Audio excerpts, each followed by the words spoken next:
Instagram वालों ने, YouTube वालों ने, फेसबुक वालों ने, टीवी वालों ने, इन्होंने अभी नूतन संवत्सर के पहले बहुत सारे मीडिया पर चलते रहे कि शनि लग गया, शनि लग गया, शनि लग गया। जितने यहाँ कथा में बैठे हो ना, तुम सबने भी मोबाइल में देखा होगा तो देख रहे होगे, वृश्चिक पे लग गया, कुंभ पे लग गया, धैया लग गया, 7.5 लग गया।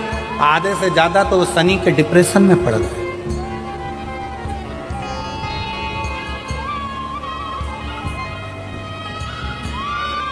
अरे भाई, शिव महापुराण की कथा को उठाकर देखिए। दुनिया के लोगों को शनि लगता है, शनि को शंकर लगता है।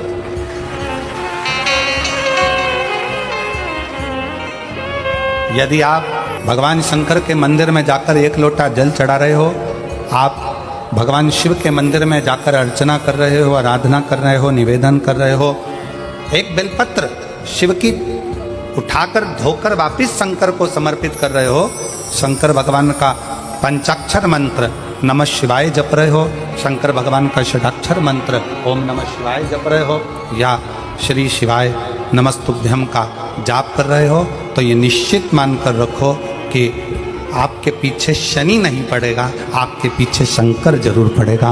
और शंकर जब हमारे पीछे पड़ेगा तो हमारा उद्धार अपने आप।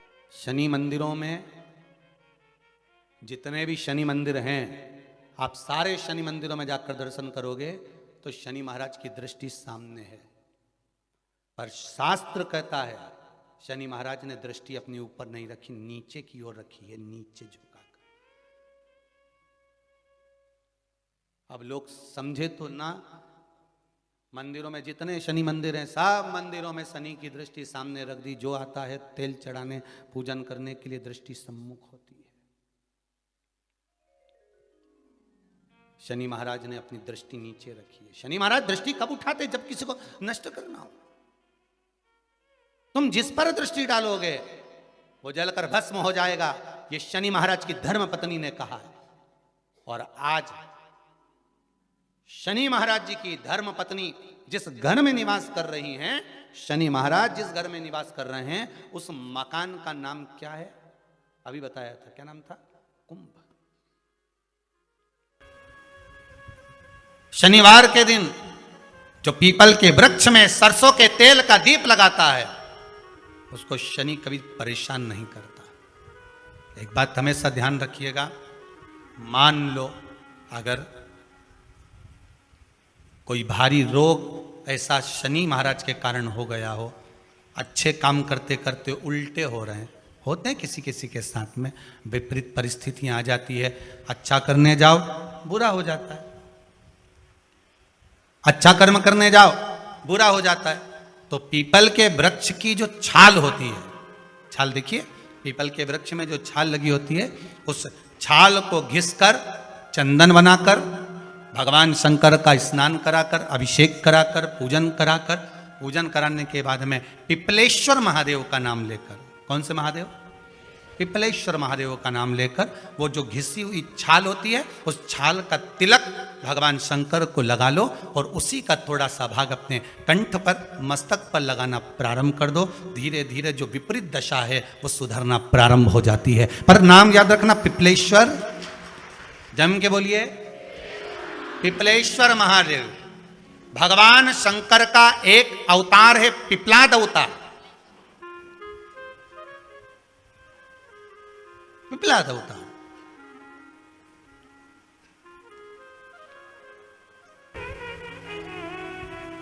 जैसे ब्रह्मा जी के मन में कहीं कहीं संकोच उत्पन्न हो जाता था, ब्रह्मदेव के मन में जब सृष्टि की रचना करी गई, रचना के समय पर उन्होंने जो मनु और शत्रुपा का जन्म दिया, मनु और शत्रुपा के बाद में उत्तानपाद प्रियव्रत की कथा जो आई, उत्तानपाद की 2 धर्म पत्नियां सुनीति सुरुचि की कथा आई, और सुनीति और सुरुचि, केवल उत्तानपाद की 2 पत्नियां शिव महापुराण की कथा कहती है, केवल उत्तानपाद की नहीं, हमारी भी 2 इच्छाएं, हमारी भी 2 आकांक्षा, हमारे भी 2 मन, हमारी भी 2 इच्छा है, हमारे भी 2 मन है, हमारी भी 2 आकांक्षा।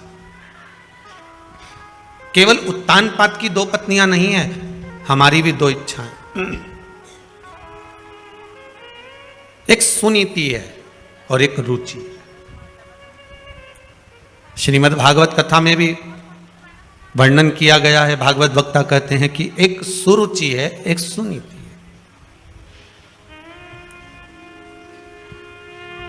सुनीति जो नीति का पथ निश्चित कर दे, और सुरुचि जो रुचि के पथ को निश्चित करे।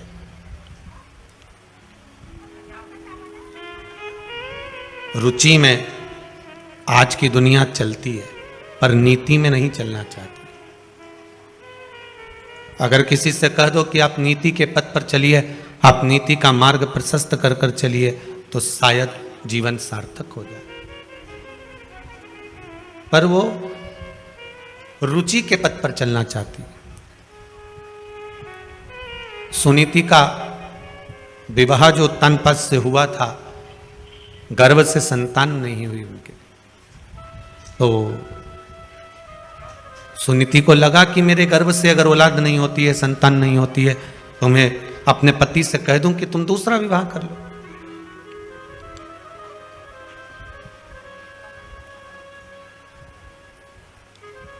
अगर परमात्मा ने संतान का सुख नहीं दिया, हां, शंकर भगवान की कृपा हो जाए और आपके घर में संतान हो जाए, ये शिव की कृपा है, ये उसकी उदारता है।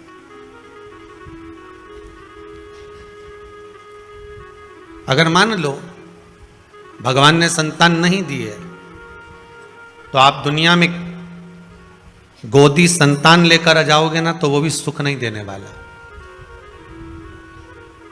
क्योंकि भगवान ने लिख दिया था कि तेरे ललाट में ये संतान का सुख नहीं है। श्रीमद् भागवत में वर्णन आता है, धुंधकारी की कथा, भागवत आपने खूब सुनी होगी, उसमें आती है कि संतान नहीं हुई, संतों के द्वारा फल मांग कर लाया आत्मदेव, उस फल को दिया, फल गाय को खिला दिया गया, संतान का सुख नहीं था ना, तो उसने अपनी सहेली की संतान ले ली। सहेली की संतान भी इतनी उपद्री हुई कि मां को उस औलाद के चक्कर में कुएं में डूब के मरना पड़ा।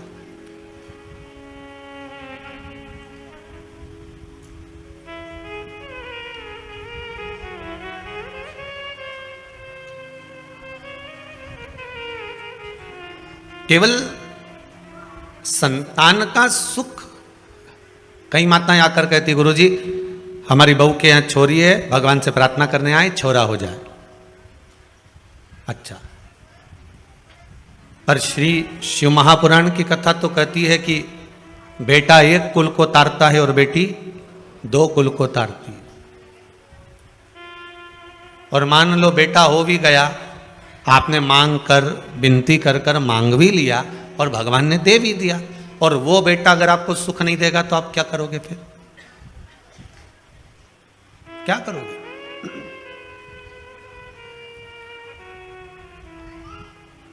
सुख इस भाग्य में लिखा होना चाहिए।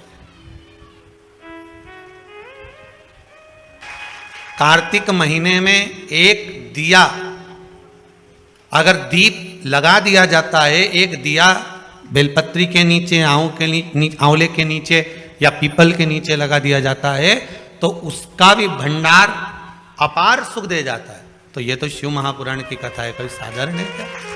सुख है।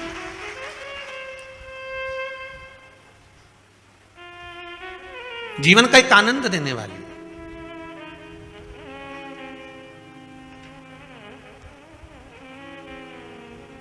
और कहीं ना कहीं हमारा पुण्य, कहीं ना कहीं हमारा सत्कर्म, कहीं हमारे पूर्वजों का पुण्य कि गुल्लक जब भराई होगी तब जाकर ये कथा आप लोगों के भाग्य में आई होगी। पुण्य की गुल्लक भराती है तब जाकर कथा हो पाती है। और आप लोग भी इतने जो श्रवण करने के लिए बैठे हो, खिड़कियों में दर्शन हो रहे नहीं हो रहे, कैसे कैसे कहाँ कहाँ से आकर सुबह सुबह से रात रात भर से इंतजार करते हो।